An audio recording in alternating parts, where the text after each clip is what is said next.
Pace. How fast do you like to go? Are you a process thinker? If I ask you a question, you'd rather have 15 minutes until we talk about it? Or do you want to be going like this? And then I think you want to be in a place from a work standpoint that matches that pace. Because if you're out of sync, if you're not congruent with that, you're going to be miserable. One way or the other.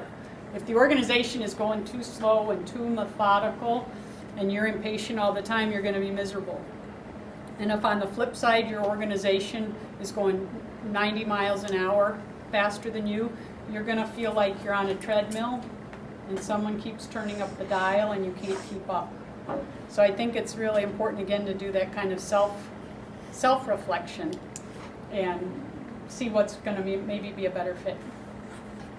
Don't you think that a lot of people have not had enough experience to check out which of those things are best for them? Mm-hmm. Their life experience as a student, for example, is often passive and doing what the instructor says, maybe an occasional project or something. Now, for them to try to decide mm-hmm. which style they want, they've never had several of the other styles. So it'd be a good idea to sample a bunch mm-hmm. before they try to make a decision. And look at, I'm guessing many of you have had some experiences being in clubs or music organizations or sports teams, right? Where you got some sense of, boy, do I like a day where I have 2 classes and then all the time in between to reflect and think and, work on my paper. And I really want, I could probably do this paper in 4 hours, but I'd really rather spend 40 on it. And really, all right, but that's a whole different feeling, right, from the person that goes to the gym and they get to their first class and then they're doing an internship and then they're on this club and then they're doing intramural volleyball, right? I mean, I think even that tells you a little bit about yourself and the speed you like to go at. And when you most feel like you're going the same speed as that train next to you, not faster, not slower. But I think that's a good point. And I think if you get into one and it doesn't feel right, try to reflect on, that first job just doesn't feel right. Try to reflect on why that doesn't feel right, and it might be why. There's something out of whack. And it's probably something about, the environment. It may not be about the skill you're using. So don't switch careers too quickly.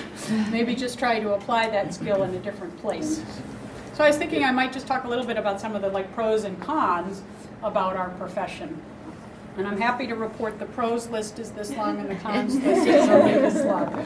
So I had things like, the ultimate thing, we're helping to improve the quality of people's lives, right?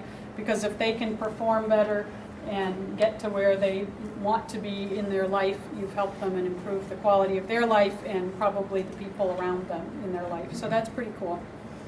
I think generally you find we're in a field that's pretty nurturing and caring.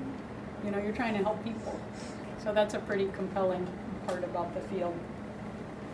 I think that we said a few minutes ago, this is really a great foundation for so many things, regardless of where you end up.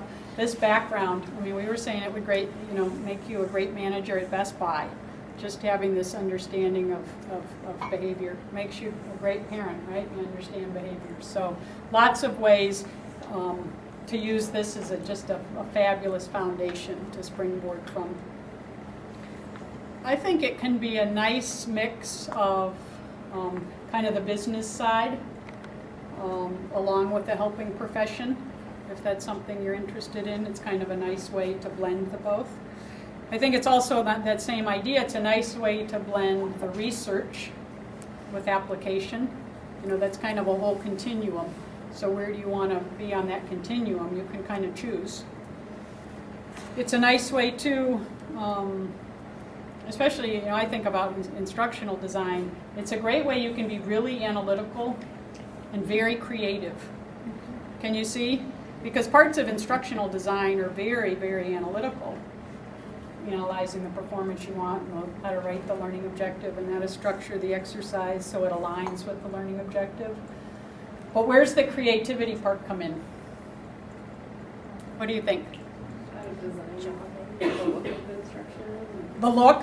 Certainly, right? If you've seen the web-based, the e-learning these days, right? The look can be high-end creativity. The whole thing can be a big simulation. It can be a big game. It can be a big collect points. It can be a big fill in the flower. You know, every time you get a point, the flower thing, and at the end you get a whole garden. It can be a whole car race or a scavenger hunt or a journey. And as interesting as you might find it, clients absolutely want that kind of thing. So, you know, it's a nice way to mix kind of making it creative and fun and engaging. Not as far as entertaining. I don't think that's my main concern. But also the analytical part, so that you really have worried about that line of sight, so it really does improve performance. We talked about never getting bored. It's a great profession to use the latest technology, like I talked about. Whether, you know, that's not the foundation. You know, we compete very well when we're competing against a company that's all about just the technology and the coding. We compete really well against them because it's never, to us, it's never about the technology. That's just a tool, that's just a support thing. But you can do both, is what I'm saying is the cool thing about our profession. You can worry about the improving performance and do it using the latest technology. You can make a living. You can make a very nice living if that's appealing and something you need to worry about. And then I had two that are kind of the segue between the pros and the cons. So as a pro, I had that you can travel, and it can be very deadline driven. And so sometimes being very deadline driven is very motivating and very exciting and very engaging, because you have that goal. Something really meaningful is happening. That product is launching. That new system is getting implemented, and that can be very exciting, and to have a handful of those in your career is very exciting. And travel can be very exciting, right? And as you segue right into the cons of the profession, right? What can be a con of the profession? Travel. And deadlines, right? What do you guys think might be the biggest kind of challenging part about this field?